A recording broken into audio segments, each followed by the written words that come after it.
Dear students, आज के video में हम बात करने वाले हैं प्री प्रोसेसर्स के बारे में। प्री प्रोसेसर्स होते क्या हैं? एक नाम सुना आपने, कंपाइलर। कोई भी प्रोग्राम जो हम टाइप करते हैं वो एक सोर्स प्रोग्राम होता है। वो सोर्स प्रोग्राम हमने अब तक ये पढ़ा कि वो कंपाइलर को दिया जाता है, देन कंपाइलर उसे क्या करता है, ट्रांसलेट करता है, और ट्रांसलेट करके वो आगे लिंकर को दे देता है। और लिंकर को जब वो जाता है तो एग्जीक्यूट करता है, और एग्जीक्यूट करके EXE फाइल बना देता है। और वो जो EXE फाइल होती है वो एग्जीक्यूटेबल होती है, कहीं पे भी वो रन की कर सकती है। तो एक्चुअली इस समय पे एक चीज बढ़ा रहे हैं इस पूरी बात के अंदर, प्री प्रोसेसर। तो प्री प्रोसेसर भी एक कंपाइलर की तरह प्रोग्राम होता है जिसका काम क्या होता है, प्री प्रोसेस करना। और जबकि कंपाइलर का काम क्या है, ट्रांसलेट करना। तो ट्रांसलेट करने से पहले प्री प्रोसेसर्स चलते हैं। प्री प्रोसेसर को एग्जैक्टली जब देखा जाए तो बोर्ड पे आपके सामने लिखा हुआ है, it is a program which is used to process, यानी कि preprocess a source program. तो अल्टीमेटली सोर्स प्रोग्राम कौन सा, जैसे मैंने A.C लिखा है यहां पे, ये एक सोर्स प्रोग्राम है जो टाइप्ड बाय यू है। जैसे हमने इतने सारे प्रोग्राम बनाए उनमें से ऐसे ही बना हुआ एक प्रोग्राम है जो .C के नाम से सेव्ड है। इसको मैंने लिखा है यहां पे सोर्स प्रोग्राम, और सोर्स प्रोग्राम को प्री प्रोसेसर को दे दिया जाता है। यानी कि एक बीच में काम करता है, मशीन की तरह काम करता है। और वो होता क्या है, एक programme.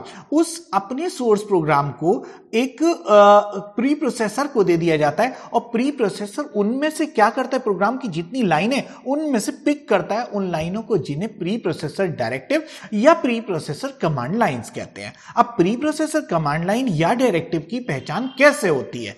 Pre processor command line या डायरेक्टिव की पहचान होती है कैसे?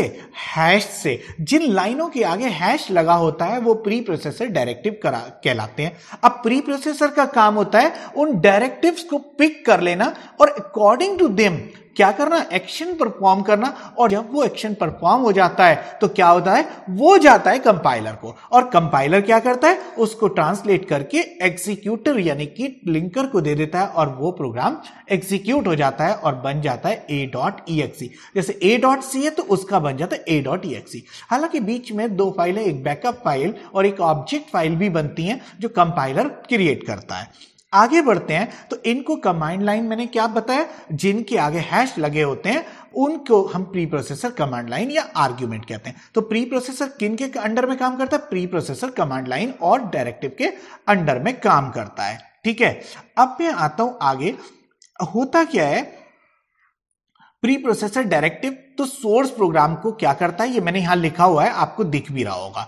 ठीक है, सोर्स प्रोग्राम को क्या करता है, उठाता है और पिक करता है प्री प्रोसेसर डायरेक्टिव्स को और आगे सेंड कर देता है। यानी कि कोई भी प्री प्रोसेसर डायरेक्टिव यहां पे देखो मिलता है तो हम क्या करते हैं, अगर कोई होता है तो एप्रोप्रिएट एक्शन इज टेकन और ले लिया जाता है। Then this program is handed over to the compiler. Compiler को ये प्रोग्राम दे दिया जाता है। अब आती है बात, क्या होते हैं ये तो बता दिया, कितने होते हैं अभी आता है। तो how many preprocessors are there? तो स्क्रीन पे आपके सामने जो इस समय पे बोर्ड पे आ रहे हैं वो है 10 प्री प्रोसेसर्स। 10 प्री प्रोसेसर में एक इंक्लूड है, एक डिफाइन है,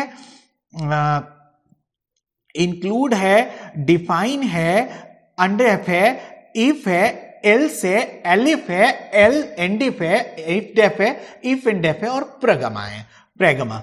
ठीक है, ये 10 के 10 जो प्री प्रोसेसर डायरेक्टिव है हमें 3 कैटेगरी में बांट दिए गए हैं।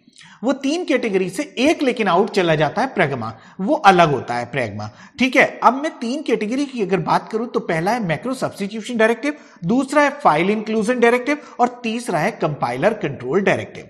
तो मैं आज इस वीडियो में जो बात करने जा रहा हूं वो है मैक्रो सब्स्टिट्यूशन डायरेक्टिव।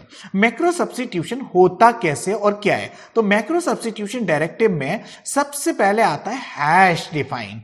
तो हैश जो डिफाइन आपने पढ़ा है, मैंने पहले भी कई बार बताया अपने वीडियोस में, हैश डिफाइन पाई लिखा तो पाई को एक सेट कर दिया जाता है, पाई की एक वैल्यू सेट कर दी जाती है, वो ही यहां पे मैक्रो सब्स्टिट्यूशन डायरेक्टिव कहलाता है। तो देखो यहां जो बोर्ड पे लिखा हुआ है इसमें साफ लिखा है, macro substitution is a process where an identifier in a program is replaced by the predefined string. Actually क्या है, देखो एक यहां पे मैंने एक सिंटैक्स लिखा है और वो सिंटैक्स ये कहता है, देखो ये जनरल फॉर्म जो लिखा है ना, इस जनरल फॉर्म की बात करो तो जनरल फॉर्म में लिखा है has defined this is a pre processor directive, और फिर उसके बाद लिखा है आइडेंटिफायर, एक मैक्रो बोलेंगे हम इसको, और इसका नाम मैंने यहां लिख भी दिया मैक्रो, ठीक है। और ये आगे जो लिखा है स्ट्रिंग, स्ट्रिंग का मतलब है the value of that macro, तो मैं इसका लिख देता हूं वैल्यू ऑफ मैक्रो, ठीक है। अब बात आती है कि वैल्यू ऑफ, और सेमीकोलन कहीं नहीं लगता, तो हमेशा ध्यान रखें कहीं भी प्री प्रोसेसर डायरेक्टिव आएगा उसमें सेमीकोलन से कोई एंड नहीं होगा, बस ये अपनी लाइन में होता है, जहां हैश लगता है उस लाइन को पूरी को ये प्री प्रोसेसर बना देता है डायरेक्टिव। अब actually identifier will be replaced, देखो यहां लिखा है ना will be replaced by the predefined string, जो इसके आगे लिख दिया उसके द्वारा। अब कैसे होता है अभी बात करते हैं, तो ठीक है ना, तो ये करता है हैज डिफाइंड के अंडर में काम। अब अगला इसी के आगे आपको बोर्ड पे दिखेगा, इसको भी ना किसको, मैक्रो सब्स्टिट्यूशन को भी 3 पार्ट में बांटा है। तो 3 पार्ट में पहला है सिंपल मैक्रो, देखो पहला है सिंपल मैक्रो, और दूसरा है नेस्टेड मैक्रो, और तीसरा है आर्ग्यूमेंटेड मैक्रो सब्स्टिट्यूशन। अब ये तीनों कैसे काम करते हैं मैं बिल्कुल सामने रख रहा हूं, तो देखो अब आता है सबसे पहले सिंपल मैक्रो, तीनों मैंने एक साथ सामने रखे हैं, हालांकि इनके अभी प्रोग्राम दिखाने वाला हूं मैं आपको। तो देखो तीनों मैंने जो सामने लिखे हैं, पहला है सिंपल मैक्रो, हैज डिफाइंड पाई 3.14, और पाई को 3.14 लिखा, प्रोग्राम में 1000 बार पाई लिखना और क्या होगा 3.14 वहां पे पहुंच जाएगा। ये तो होता है सिंपल।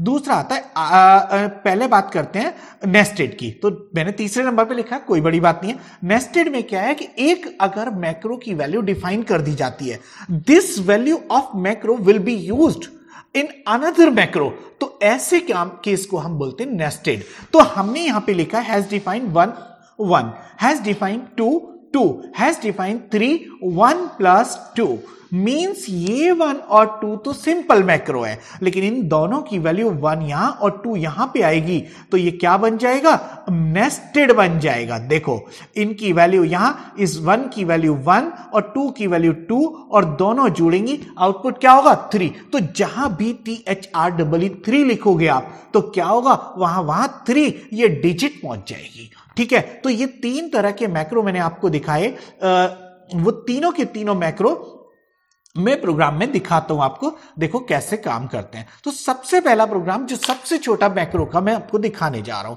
उसमें मैंने एक हैज डिफाइन, यहां पे क्या लिखा है 1, और उसके आगे वैल्यू सेट कर दी है 1, और ये हो गया सिंपल मैक्रो। अब मैंने यहां पे अगर प्रिंट करने की कोशिश की तो 1 = %d, क्योंकि मैंने 1 को इंटीजर में रखा है, तो क्या होगा यहां पे 1 = %d, और 1 की वैल्यू जो मैंने वहां लिखी है दैट विल बी रिप्लेस्ड, है ना। और यहां पे जब मैं प्रोग्राम को चलाऊंगा 1 = 1 बिल्कुल ठीक आ रहा है, तो इंग्लिश में लिखा हुआ 1 और डिजिट में लिखा हुआ 1 बराबर हो गया, ठीक है। एक पहला प्रोग्राम जो मैंने सबसे आसान आपको दिखाया, अब इसमें और भी प्रोग्राम मैं आपको दिखा रहा हूं। दूसरा प्रोग्राम आता है नेस्टेड वाला, तो नेस्टेड पहले ले लेते हैं। नेस्टेड वाले में हमने यहां लिखा है 1 मतलब 1, 2 मतलब 2, और 3 मतलब 1 + 2, नेस्टेड हो गया ये। और यहां पे जब मैं 1 की वैल्यू प्रिंट करूंगा, 2 की वैल्यू प्रिंट करूंगा और 3 की, तो आप देखो आउटपुट बिल्कुल वैसे ही है जैसा हम सोच रहे हैं, 1 2 और 3 बिल्कुल ठीक है। अब ये हो गया हमारा नेस्टेड। एक मैंने आर्ग्यूमेंटेड मैक्रो जो छोड़ दिया था यहां पे, देखो बोर्ड पे फिर ले आया। आर्ग्यूमेंटेड मैक्रो में क्या है, हैज डिफाइन, और फिर क्यूब के अंदर मैंने क्यूब एक नेम दिया है, मैंने आइडेंटिफायर दिया है जिसके ब्रैकेट में x लिखा है, और उसके आगे लिख दिया x × x, मतलब क्यूब एक फंक्शन की तरह काम करेगा। जहां क्यूब x लिखोगे, क्यूब मतलब x की वैल्यू लिखोगे, तो वो वैल्यू इंटू वैल्यू यानी कि क्यूब बन जाएगा। बस इस काम को करने को हम बोलते हैं आर्ग्यूमेंटेड मैक्रो। आर्ग्यूमेंटेड मैक्रो बिल्कुल जस्ट लाइक अ फंक्शन लग रहा है। फंक्शन में क्या होता है, फंक्शन में भी हम एक फंक्शन का नाम लिखते हैं और ब्रैकेट में कुछ वैल्यू पास करते हैं, और फंक्शन की अपनी बॉडी होती है, उस बॉडी के अंदर हम क्या करते हैं, उसको परफॉर्म कराते हैं जो चाहते हैं। यहां पे परफॉर्म सिंगल लाइन में हो रहा है। इसका सबसे बड़ा फायदा यह है कि ये उस लाइन में रिप्लेस कर देता है जिस लाइन में इसको लिखा जाता है। तो इसका मतलब फंक्शन को जो चलाने के लिए ऊपर आना पड़ता है या नीचे जाना पड़ता है, बॉडी में एग्जीक्यूट करता है वापिस, वो टाइम कंज्यूमिंग प्रोसेस है, जबकि ये टाइम सेविंग प्रोसेस है। इसलिए हम इसको अगर सिंगल लाइन में हो तो ज्यादातर यूज करने की कोशिश करते हैं। ये एक्सपेंड नहीं होता, ये क्या होता है, ये रिप्लेस होता है। जहां जहां लाइन में लिखा होगा क्यूब एक्स मतलब वैल्यू, तो क्या होगा, वहां वहां value into value into value replace हो जाएगा। तो आते हैं हम फिर दोबारा से प्रोग्राम पे, तो प्रोग्राम में देखें हम क्या हो रहा है। अगला प्रोग्राम है इसी का जो मैंने एक दिखाया आपको, वहां क्यूब लिखा था, क्यूब भी आप लिख सकते हैं, मैंने यहां एक और लिख दिया कि ऐड बिल्कुल फंक्शन की तरह बना दिया, जैसे कि डिफाइन ऐड लिखा और ऐड के अंदर x, y लिखा और x प्लस वाई यहां पे लिख दिया, तो इसकी वैल्यू हर जगह x प्लस वाई पहुंचेगी। सबसे पहले मैंने a और b दो वेरिएबल डिफाइन किए इंट के अंदर, और फिर मैंने फ्लोट के अंदर c और d डिफाइन किए हैं और सबकी वैल्यू सेट कर दी है। सबसे पहले मैंने क्या करा है, ऐड 3,4, 3 प्लस 4 हो जाएगा यानी कि 7। यहां पे ऐड a, b लिखा है, इसका मतलब हो जाएगा 5 प्लस 6 यानी कि 11 हो जाएगा। इस वाले में मैंने लिखा है c, d, c 1.2 और d 7.1 है। तो देखो यहां फ्लोट की वैल्यू जुड़ेंगी। इसका एक और बहुत बड़ा फायदा है जो फंक्शन में नहीं हो सकता। फंक्शन में जिस तरह के आर्ग्यूमेंट पास किए जाते हैं उसी तरह के आर्ग्यूमेंट उसके अंदर पास किए मतलब भेजे जाते हैं कॉल के टाइम पे, यानी कि फॉर्मल और एक्चुअल आर्ग्यूमेंट यानी कि पैरामीटर्स मस्ट बी सेम। जबकि यहां पे हमने आर्ग्यूमेंट का टाइप तो डिफाइन ही नहीं किया, ये इंट था तो इंट बना लो बन जाएगा, फ्लोट बनाओगे तो फ्लोट बन जाएगा, ये जैसा चाहो वैसा बन जाएगा। मैक्रो एक ही डिफाइन है जबकि काम दो कर रहा है यहां पे। तो इस तरह से तुम कह सकते हो कि ये जो था वो क्या था, इंटीजर और फ्लोट और सिंपल वैल्यू के लिए भी काम करा। आउटपुट देखो बिल्कुल एकदम सामने आएगा, बिल्कुल ठीक है। 7, 11 और 8.3 जो आना चाहिए था वो आ गया। तो ये था 3 मैंने प्रोग्राम आपको दिखाए, और एक छोटा सा प्रोग्राम और दिखाने जा रहा हूं जिसमें मैं एक प्री प्रोसेसर डायरेक्टिव और यूज कर रहा हूं। तो मैंने अभी तक बात की थी मैक्रो सब्स्टिट्यूशन की। मैक्रो सब्स्टिट्यूशन में डिफाइन तो आ गया, एक मैक्रो सब्स्टिट्यूशन को हटाना, कभी जरूरत पड़े तो हम उसको खत्म कर सकें। जरूरत पड़ने पे जो डिफाइन कर रखा है भाई आगे जाके उसका कुछ और भी तो यूज किया जा सकता है। तो अनडेफ अगर कर दूं तो क्या होगा, वो उस काम के लिए होगा ही नहीं जिस काम के लिए पहले डिफाइन किया था। उसका फायदा देखते देखो क्या होगा। अभी मैंने यहां पे एक डिफाइन किया है 1 को 1 से डिफाइन किया, फिर इसको प्रिंट किया 1 से 1 को, और एक अनडेफ वाली इन दोनों लाइनों को मैं अभी बंद कर देता हूं।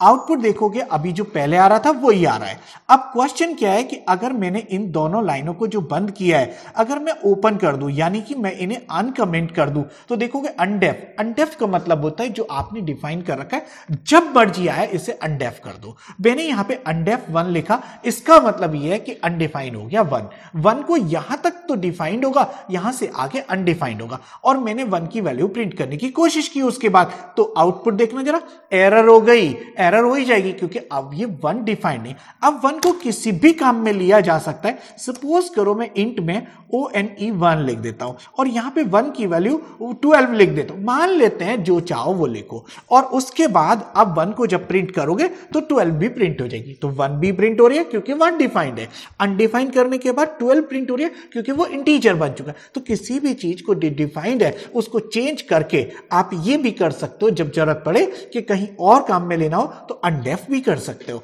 तो ये थे हमारे आज के वीडियो में macro substitution pre processor directives, जिसके अंदर मैंने डिफाइन और अनडेफ 2 डायरेक्टिव पढ़ा दिए। 10 थे, 10 में से मैंने अभी आपको 2 बता दिए हैं, ठीक है। बाकी बातें मैं अगली वीडियो में करता हूं, तब तक के लिए wish you all the best.